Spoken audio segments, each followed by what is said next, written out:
I fucking love creativity. I love unique thinking. People that are doing something and it's untested. They're just doing it. It's just like they're out there. And to me, it doesn't matter. I've talked about before Kate Bush, how much I like her music and her spirit. But I think I also want to say one thing, a contradiction in a lot of guys' thinking. And it might be in your thinking. And it's okay. It's okay to have contradictions. But it's also good to think about it and say, okay, I get it. I am kind of, all right, I see it that way. That's actually not the way I want to see it, right? And one thing I notice, and I can even notice it, I can notice it in myself. That's why, I'm making this, is there's a band called Heart, right? And I've got a couple of their breakdowns of their videos by a guy I love, Wings of Pegasus channel.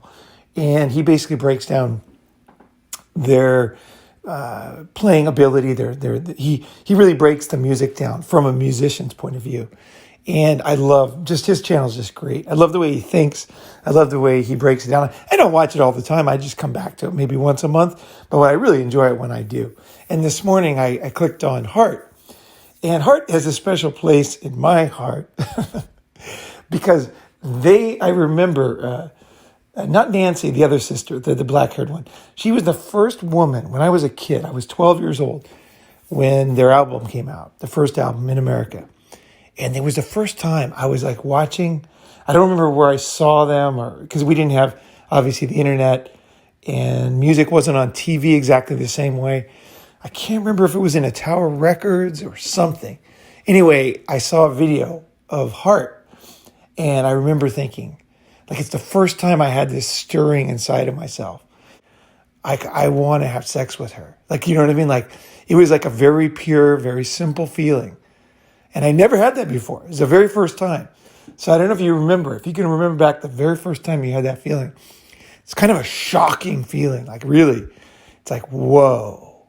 That's when your body's, you don't even know. This is you feel, right? And anyway, it was Heart. So it's kind of interesting. And I'm talking about it now. But I wonder how much it was the way she looked. And I think now looking back, a lot of the reason why they had such a big emotional impact on me was their purity and their musicianship. Really, that all comes together. Of course, she looked fine back in 1977 and everything, but there's a lot of beautiful women. What was it that made me, what was it that made me feel that feeling? For the first time, it's almost like you see a submarine come through the ice in the Arctic Cap or something. It's the very, very first time you feel this very complex emotion. I remember the first time I felt it, it was incredibly complex. I can't really, it wasn't a feeling. It wasn't a normal feeling. It was almost a explosion of just something. I was whoa, I don't know if the word have sex came in my mind, but I wanted to just devour her, And it was what am I feeling? I felt guilty, probably, But now let's get into what I'm talking about today. So this band is very talented. You can watch the videos down. I really recommend it. And the thing is, they're very talented. And what I see a lot of guys doing is they will say that, criticize other people. So say, okay, women use sex to sell. Now, red flag alert because everybody uses sex to sell. But let's just say, obviously, even the women that are, let's say, promoting music, their own music, there is behind them as a producer, which is often a man, which is choosing which images to use, right? And then also you can see a lot of men, male artists, they look good, right? They're in the camera. They're showing all the things, the aspects of male sexuality. Maybe it's very different. It's maybe more subtle in some ways, but it's there and it's part of marketing and music. And guys will say, well, women use that. So, they're just whatever, kind of write them off. But at the same time, then when they're watching a video, if a woman doesn't look good or if a woman is older, they'll immediately say, bad things about her. And I think that you need to look at that very clearly because it's a contradiction. If you're saying to yourself, okay, I love art, or I love pure talent, or I love, whatever it is that you love. You love the discipline they put in to become artists. Whatever it is, the reason why people love music, the reason why people love art, right? There's a reason, right? What is it? Whatever that reason that you appreciate it for, right? If you're saying that people shouldn't use sex to sell, and then when you're watching something, you're like, old, ugly, fat, and then you're passing it by. You're basically, essentially, you're the reason why that exists. That's why the thing that you're blaming on them even exists. Because as the consumer with the money, you have a lot of power.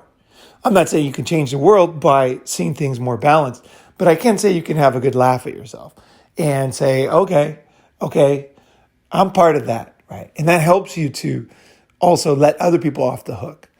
When you're honest with yourself, it will, I can say this, okay, here's the benefit. Here's why you should really look at yourself.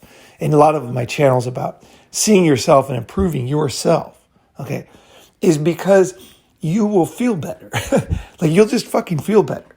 Because when you're kind of like contradicting yourself and being a hypocrite, you know it inside yourself. And it makes you kind of like, I don't know, just touchy, uncomfortable, unhappy at some level. When you accept yourself, when you mature and you see yourself and you laugh at yourself, because obviously we're not perfect, right? It gives you a confidence that I can't tell you. The more you do that, and if you look back at your life, the times you have done it, there's a confidence you have because you're like, okay, yeah, right, I do that. Fine, whatever. But I don't do that because now you're starting to be, once you know yourself and you know your flaws, then you'll have more confidence in other aspects of your life because right? And you're willing to face, right? You're not hiding, right? So when I was watching this video came on this morning, I remember the first thought I had was, oh man, it's sad. They don't, because this is 2002, right? This video. And Heart was popular in 1970s, right? Also in the 80s, but really in the 70s is when I really caught on to them. And that was kind of in my period where I watched a lot of music. I listened to a lot of music. And I looked at, back then it was visuals and, album covers and liners of albums. And it was a lot of visuals, but it wasn't so much video. Although there was video, but anyway, that was the period when I was really into music, right? And then after I got into the 80s, I got less and less. It was more, for me, it was in junior high school. And that, for me, that was 1978, 1979. That was my junior high school. So anyway, I saw that when they came on, I was like, oh man, like they look terrible compared to 1977, right? Compared to me from my, my image when I was 12, right? I was like, man, she's the hottest thing. And she's not the hottest thing, right? She aged, right? But, because I do love the music more than I love this other stuff. I love talent. I fucking love it. I love when you find your talent. Everybody has talent. And the reason why I don't recommend wasting your life with people you don't like or don't like you or jobs that you hate is because you never find your talent. You never find the stuff that is you, the stuff that you're really good at, the stuff that really drives you. I'm not saying follow your passion. I'm saying a very different thing. I'm saying that because see, you can be passionate about something you suck at, right? I don't exactly mean that. You know what I mean? Like, oh, I love the environment. No, man, fuck that. That's just because your teachers told you and you're supposed to and you feel guilty, whatever. I'm talking about your real talent.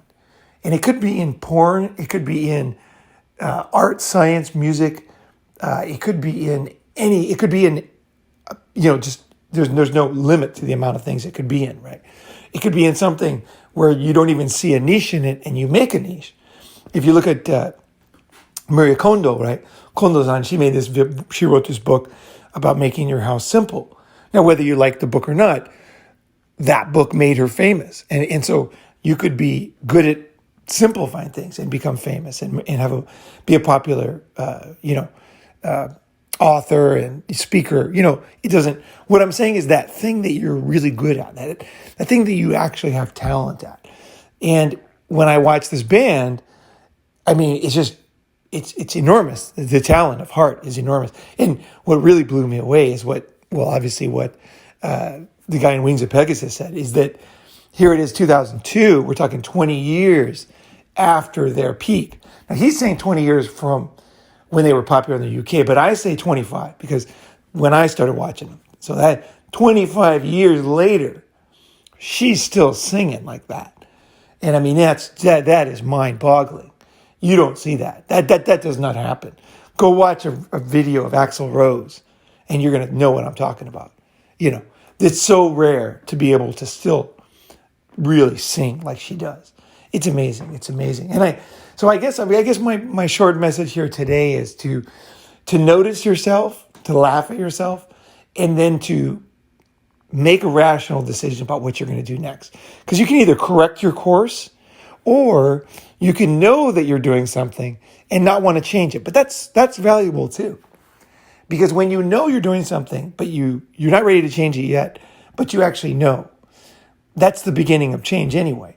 Because it's like when you get off that kind of mindset where you're always right, and you can't change. And then you say, okay, I'm still doing this, right? Whatever it is, I was talking to Gabe the other day, and we're talking about food, if you're talking about eating something you shouldn't eat, but you're still eating it. But as long as you can accept that and not hide it, it becomes much easier to change if you do ever want to change, right? Because you're going one step down that road. So on this one, today's one step is when you see a video of a woman who's aging or has gotten fat, is to look at yourself. Because I do want to end on this, and this is really important. I don't think you should respect people for no reason. I'm not saying like just because, someone is a certain group, whatever it is, you're supposed to respect them. I'm not saying that at all. I'm just saying that if you write somebody off just because of that, without looking at them, because of their gender, because they're fat, if you write them off, you're an idiot. Because the real talent is hard to find. See, that's the problem. See, if there was a multitude of people with like real talent, then you could just write people off all the time. It'd be like here in New York. There's so many pretty girls here. It's easy to find another pretty girl.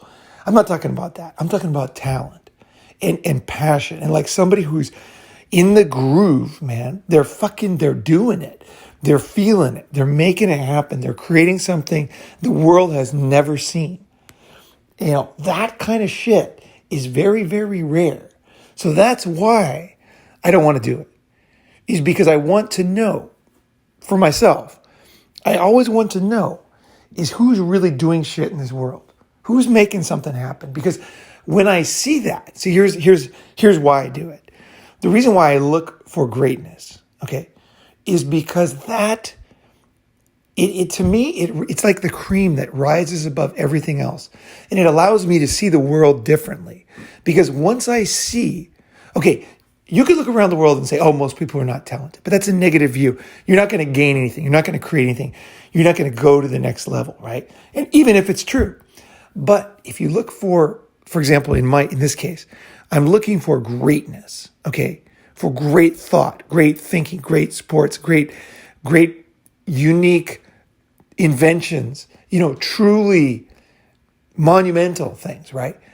Amazing things, great things. They don't have to be monumental, but they could be very important in other ways, right? And when I find those things, in contrast, the average moron, it just doesn't mean anything to me. But when I look at those things, see, your vision is what creates everything. So when I see those people, I see what they're doing. I'm like, wow, that is amazing. I want to be like that. Or I appreciate that. By appreciating that, by seeing that, it's kind of like that old saying, that 5 people that, you hang around with is, you're an amalgamation of that. I think also of the things you see.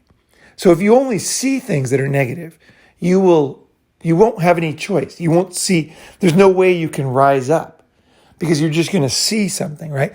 I'm looking for things that I'm aspiring to, that I can learn from. I can truly learn something from a great performance or a great person or a great experiment, a great discovery, a great overcoming, a great challenge. I can really truly learn something important, because I say, okay, I'm not a musician, but I get it. You know what I mean? Like, I fucking get it. And as I go through my day, I try to connect. I know this is a little bit complex. I try to connect that same purity of greatness in that. And I know I'm looking for it in my own life, and I'm creating it in my own life. Okay? That's what I'm doing. It's the other stuff doesn't matter to me. It's like, I'm not here to degrade it. It doesn't matter. So that's why you don't want to have too many blind spots, is because those blind spots, they blind you from greatness and finding, like, when you want to change your life, you need to do this. You need to start to see the world, like I said, different glasses, with a different pair of glasses. It's the pair of glasses I'm describing here will change a lot of things in your life. Try to put them on. And I want to see your comments below.